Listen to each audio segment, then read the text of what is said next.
Welcome to Inspiring Insurance. Our goal is to provide value to the insurance industry through real-life experiences from insurance professionals who have walked the walk. You can expect to hear story sharing, top tips, and practical advice to help you grow and succeed in your career. We hope you enjoy this episode's guest. We're back, and I'm excited to have Carissa in the hot seat today because how long did it take me to convince you to do this? Quite a few months, I think. So Chris's been in the pipeline for a few months, but here she is. She's in the hot seat. She's chinning herself already. Public speaking is not my thing, Nathan. You got this. You got this, mate.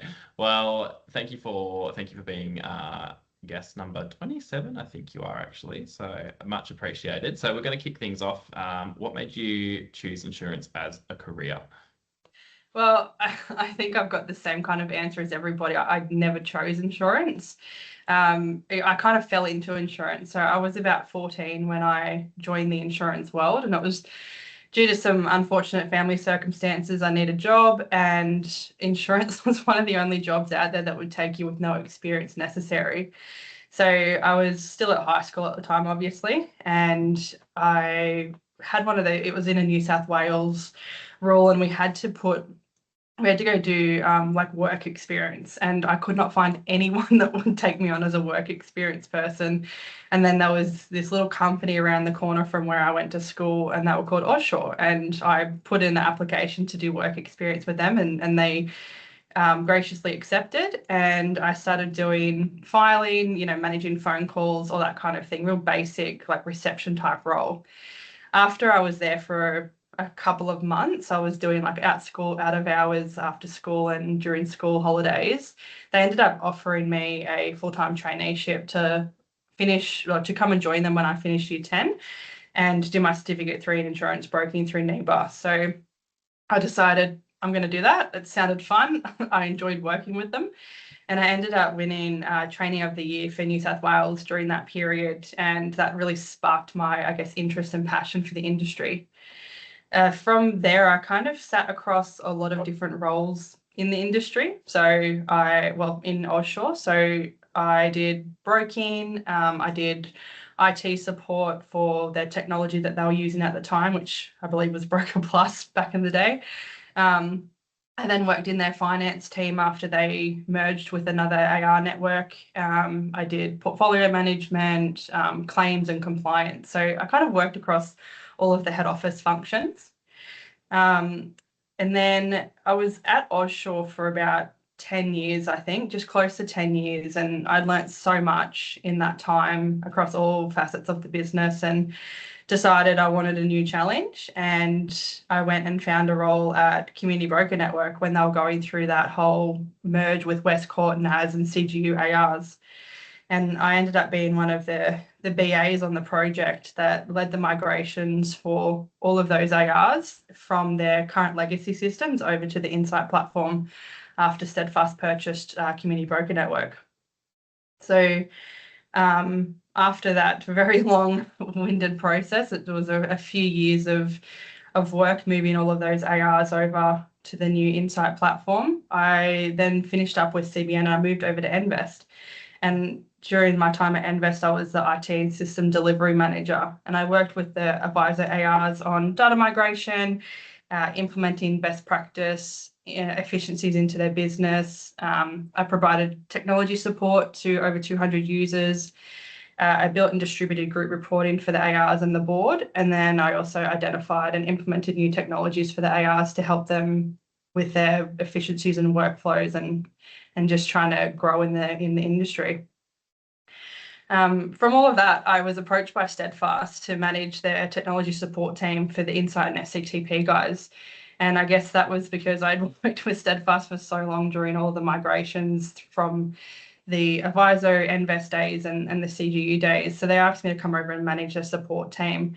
So I ran the support team for the level 1 and 2 support for Insight and SCTP, and then also the data migration warranty support as well. During the time there, I worked with the developers on identifying system enhancements and bug fixes for Insight that helped the brokers with their day-to-day work. I identified and implemented process and workflow efficiencies for the support staff to increase our response time to the brokers. And then I built a lot of confluence articles and quick responses to, again, help with those efficiencies and quick responses to the brokers. I think throughout my whole career in the insurance industry, I found that there was one theme that I really wanted to solve for. And that was, the little guys, the one-man bands, the people that didn't really have that big support network or additional staff in their businesses, who wanted to build these efficiencies and who couldn't afford to hire a full-time employee.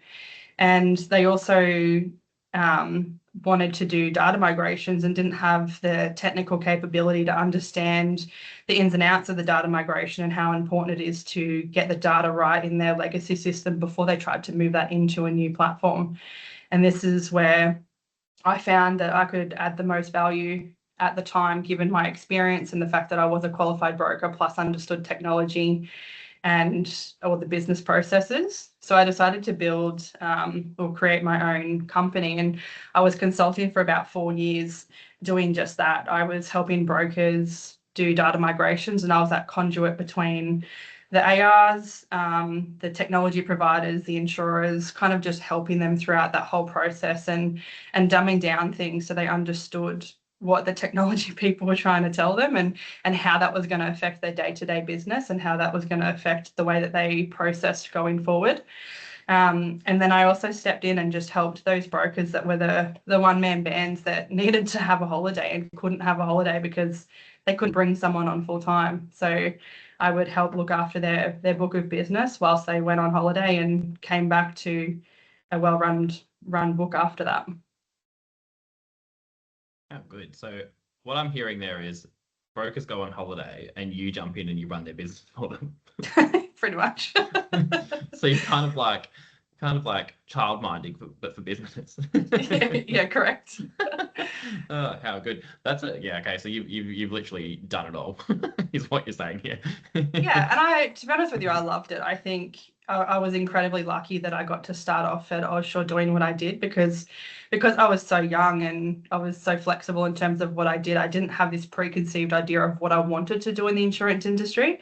So whenever they needed help in whatever area that may have been, whether it be compliance or finance or stepping in to help a broker, I just put my hand up and I was like, I'll learn, I'll do it.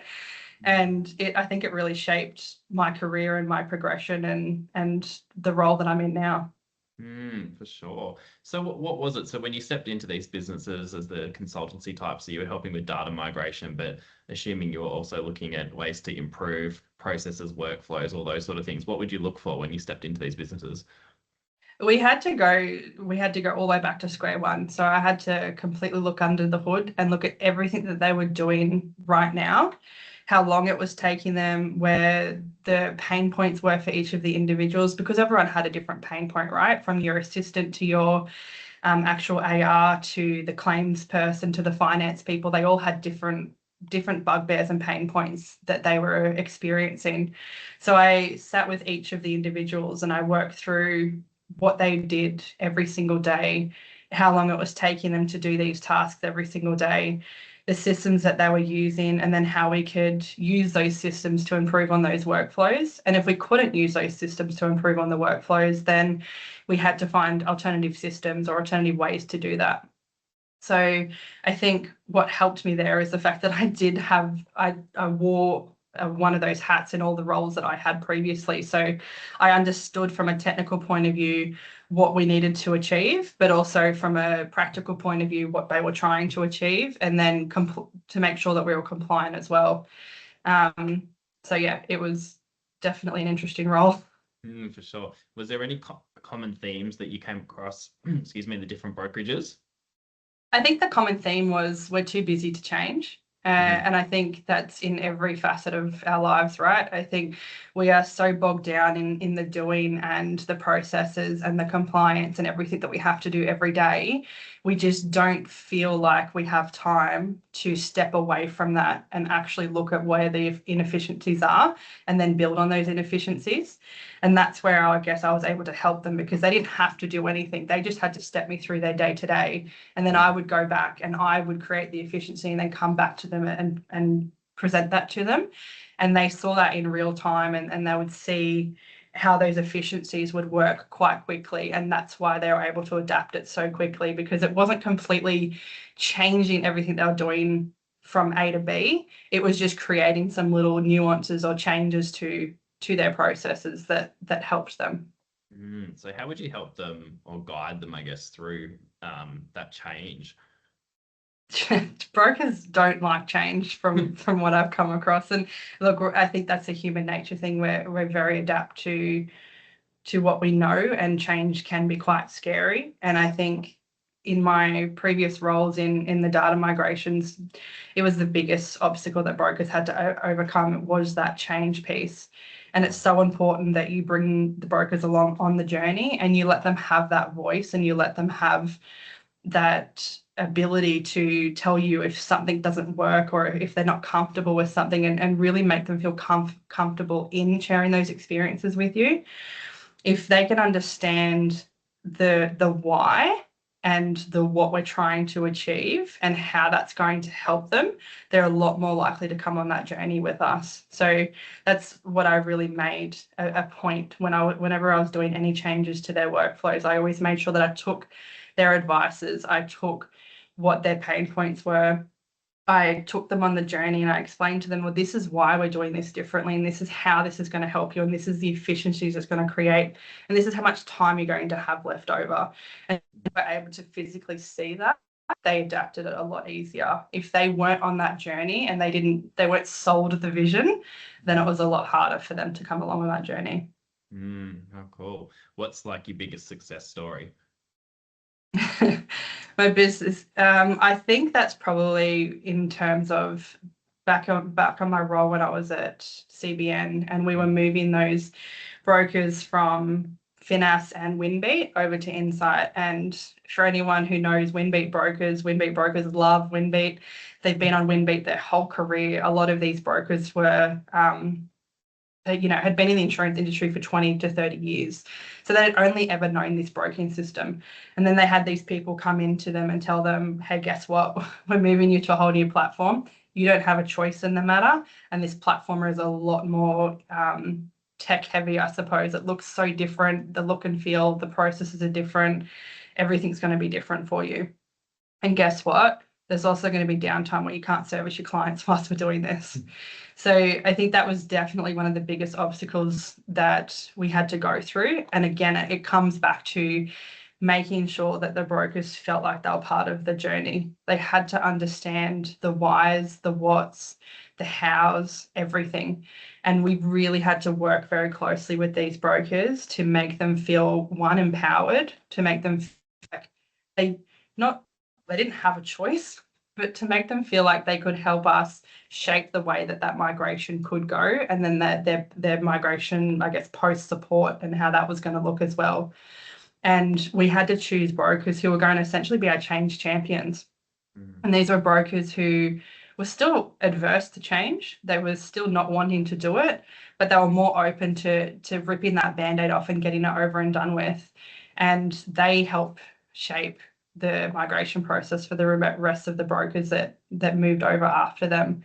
And what that meant for them is they got that more one-on-one support. So if they were calling me at 8 or 9 o'clock at night and saying, I need some help, I can't do a renewal for a client, or something's not working, the system's broken, we were there for them every step of the way. And I think that really helped ease their stress and their frustration, knowing that we were there at any time during that process for them to really help smooth that process over.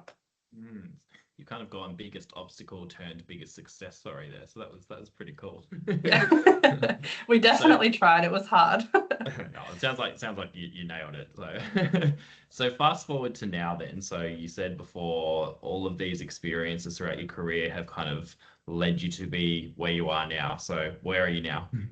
Yeah, so I mean, I was happily living my life in my own consulting company, and one of the clients that I started consulting for had just started setting up an AR network, another AR network out in the industry, because there's so many of us right now.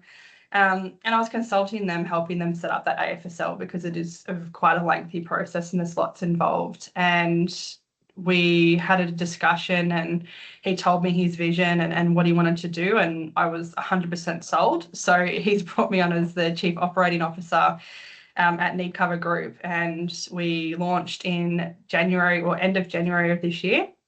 And we're currently going through that process of building out the business and the processes, and we've just finalised our AR offering. So at the moment, because we are such a new company, we are a very lean team, and we are purposely keeping it that way for now because of the offering that we are trying to give to our ARs. So at any given day, I could be working on compliance, making sure that we're meeting our AFSL obligations, doing broker audits for the ARs that we do have, onboarding new ARs in the network, which could be anything from a system setup to training those guys on the new systems that we're using, making sure that they've got everything they need to essentially hit the ground running and continue to service their clients the way that they used to. I'm also trying to build out training programs, anything from how to use our broking platforms and our document management systems through to best practice broking workflows, because again, I'm trying to hone in on everything that I've been doing up until today. And then I'm also that go-to support person for our ARs. So if they have hard to place risks, ongoing claims that are going a bit sideways and they're needing that support, I'm there for them every step of the way. I think at the moment, my job is to create an environment where our ARs can grow and build their businesses and serve their clients to the best of their ability and not get bogged down in that admin or compliance headaches. So I feel that if they're spending less time wrestling with systems and more time advising their clients, then we've done our job right. And that's what we're really focusing on. Because we are a startup as well, I and my director, we get to shape the culture business and the tech stack processes for our brokers. So we're trying not to just be another AR network out there that is doing the same thing that we've been doing for the last 30, 40, 50 years. We're not worrying about that legacy process and legacy systems. We're really trying to get it right and from day one, and we're trying to reshape the industry and make everyone think differently and how we approach key pain points for the ARs, for their clients, how we're adapting to new technologies, with AI at the moment, everyone's talking about AI, and how we can really be forward thinking and market leading in this industry. And that's what we're really focusing on at the moment. How good. Sounds like a pretty jam-packed role that you've decided to get yourself into then. It is. I mean, from my history, it's quite clear that I love a challenge. I really love to get my teeth sunken into something new, and I love to do it the best way that it possibly can be done. And that's a bit of from experience, and also I have a lot of incredible people that I lean on and that lean on me, and we all share experiences and we share pain points and we share what's happening in the industry, and we really support each other and share knowledge and ideas. And I think that's just helped us create what we're trying to create now. For sure. So talk me through, I guess, in your opinion, what makes a good AR, or what you would be looking for when you bring on ARs to your network. This is a tricky one in terms of, I think there are so many good things about ARs out there, and I think it's such an important role, and there's this scarcity around it at the moment because of this AI and what that means for everybody. However, in my opinion, a good AR is someone who sees themselves as more of a risk advisor than a broker. It's someone who can actually go out there and understand the client's industry, understand what the client is working on, understand what their pain points are, and really build a insurance program around that. We're not just there to get a policy and say, yep, this client needs business insurance, let's sell them business insurance. It's not what we should be about. We should really be making sure that we're understanding that client's business, we're understanding that client's risk. The client understands why the insurances are required and what those insurances are there to help them with, and how they can mitigate their risk in their day-to-day businesses, which is in turn going to help them have lower insurance premiums. So it's definitely, for me, making sure that you're seeing that yourself as that risk advisor versus a broker. For sure. And so if someone is kind of, I guess, toying with the idea of staying as an employee, going out on their own, doing their own thing, and they're like, oh, maybe I I need extra support to do this, that's obviously why they come to you. What sort of advice would you give to someone who's thinking about, having a crack? Do it. Just do it. I think rip the band-aid off. I honestly think that we have a few brokers who are coming to us asking the same questions. They're working with an AR network, they're an employee of that AR network, and they're seeing the value that they can add to their clients. And they're like, well, why not? Why can't I do this myself? And the biggest pain point for them, or the biggest worry for them, from what I've heard so far, is just making that leap of faith and having to start something from scratch. I think being able to start something from scratch can be an absolutely amazing opportunity, and you can really build something that you're proud of and that you feel is the best that you can make it. And you can't do that if you're working for somebody else. So although it's great to have employment and work for somebody else, because you don't have as many problems that you have to deal with and many rules and what I guess worries, I think going out on your own as an AR, as long as you've got the experience and the grit to do it, I think absolutely rip that band-aid off and go and do it. Find an AR network that aligns with you. Find an AR network that is going to support you and that is going to help mentor you through that process. And I'm sure that it'll be a great relationship. Yeah, for sure. What sort of values do you think align best with the model that you're creating? Our values are all around helping people. So our biggest thing is we're in this industry for a reason. I think most brokers are in the industry because they want to genuinely help people, and insurance is one of the ways that we can do that. Insurance claims can be one of the most vulnerable things that clients go through, and we need to be there to support them through that. I think as long as you are always making sure that you have the client's best interest at heart, that you're not just so focused on that dollar figure in the back pocket, that you're focusing on the best outcome, the best advice, and just being the best advisor that you can, then that is great. For sure. So we started early days, little receptionist Carissa, back on her working trial, 3 months. We've gone through to a COO. If anyone's got career aspirations like your journey, what would you say to them? I think there's so many things. So one of the biggest things is being curious. I have been curious throughout my whole career. I've never just taken this is what we do and this is why we do it. If I felt there was a better way to do something, or if I felt there was a different way to do something that could possibly add some value, I would always be curious and try and find ways to do that. Also ask a lot of questions. There's never a stupid question in insurance. There's only expensive assumptions. So I think if you're going to go in this career path, regardless of what path in insurance that you want to go on, you need to be asking questions all the time. You need to constantly be learning. You need to constantly challenge that status quo, and you need to be making sure that you're a fierce advocate for your own career path.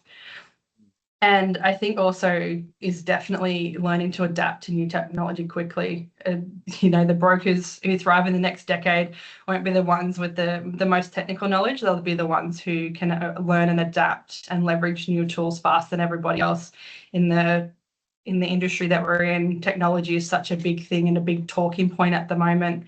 And we are a little bit behind in the technology world. But I do see that over the next 5 to 10 years, technology is going to absolutely blow up, and we need to make sure that we're always ahead of that curve, and we're always thinking about new ways to adapt technology to help us be better advisors and better in our industry. What do you think is going to happen in the tech space with this blow up over the next 5 years? How do you think that's going to affect broking? I think AI is the common theme at the moment, and everyone's really scared about what AI means and how it's going to affect brokers. And a lot of people are saying that it's going to replace brokers. And personally, I don't think it's going to replace brokers. I think human nature, we are designed to want to have that personal human connection. We want to know that someone's at the other end of the phone call. They can help us. They understand us. They hear us. We are very vulnerable people, right? I think what AI will do is it will be there to assist us. I see it more of being an assistant than a takeover. I think to a point, it would take a lot of the roles off us, or the data entry, policy comparisons, compliance checks, all that stuff that bogs you down. But in terms of high value work, it's the client relationships, the complex problem solving, all those things that and taking clients' personal situations into consideration. They're the things that AI won't be able to do. AI won't be able to take that away from you, because at the end of the phone call, they want to know that you're a real person and that you get them and that you can help them. So AI is definitely one of them. I think we need to learn to adapt to it. I think we need to learn to embrace it, but without letting it take over everything. We can't let it try and be those new baby brokers who are coming into the industry and they're going to take over, all of those low touch policies that we think we don't have to worry about anymore, because we still need to train new brokers. And if we're just going to let AI take over all of that, admin stuff, how are we ever going to train new brokers to come in and learn the ropes? Forward to that, I think, our technology in terms of our client, like our CRMs, our broker management systems, our document management systems, there's so many out there at the moment. And there's so many competing with each other. And, I know a lot of them are going through massive changes and they're trying to adapt AI. I think it's about making sure that we have systems that have really good workflow management and really good process management in them as well, and helps us, I guess, process those policies and get from A to B a lot easier, a lot quicker, a lot more seamlessly. And then they have all of those process workflows in the background that kind of just flick off tasks, follow up debtors for us, help us follow up outstanding renewal terms from insurers, all those little things that we can get systems to do for us, so we can free up the time of those brokers or the advisors to go out and actually speak to their clients, do those risk meetings with their clients, and actually create that relationship with them. You can definitely tell you're very passionate about the tech space. I feel like you could talk about this forever. I've been in it for a lot of years now, and it's broking tech as well. So I think we are a little bit behind in terms of tech in other industries, but we are definitely starting to make strides. And I think there's a lot of people out there that are trying to make those strides. I think I'm passionate about making sure that we're using tech for the right reasons, and that we're using tech to help our advisors so their day-to-day workload is lessened, because a lot of the things that we're doing, compliance is insane in our industry, and it continues to change and be ever evolving. And the way that we can help lessen that burden is through technology. Well, mate, you did it. We got to the end of this, and how do you feel? All right. You smashed it. Well done. Thank you. Well, thank you so much. I hope that for anyone watching or listening to this, that you've definitely got a lot of value out of Carissa's extensive career in all different areas of the insurance industry. So thanks for joining us, Carissa. Much appreciated. No worries. Thanks, Nathan. Thank you. Thanks for listening. A big thank you to our guest, and we hope you found some value from this episode's chat. If you enjoyed the episode, be sure to send it to a mate and hit follow so you don't miss what's next. I'm Nathan Anning, Director and Insurance Recruiter at Impact Talent Australia. Catch you next time.